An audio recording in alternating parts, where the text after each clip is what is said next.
Tuluyan ng umayaw ang kampo ng 2 Division undisputed champion na Oya Inoue sa apela ng Mexican undefeated fighter Alan Peter Picasso, na kung saan kahapon lamang ay ating naibalita nag-request ang kampo nitong si Picasso na sa Amerika ganapin ang kanilang sagupaan sa buwan ng Disyembre.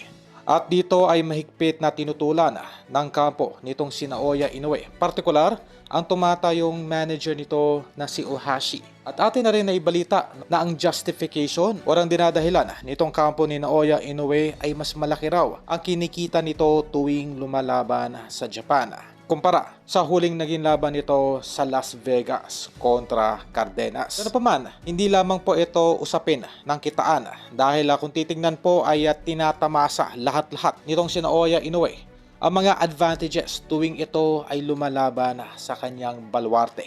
Mula sa pagtuturok, o yung hindi pagkuha sa kanya ng blood sample hanggang sa panggigipit ng mga nakakalaban nitong dumadayo sa Japan, nakakatulong upang masiguro lamang ng kampo nitong si Oya Inoue ang bawat panalo.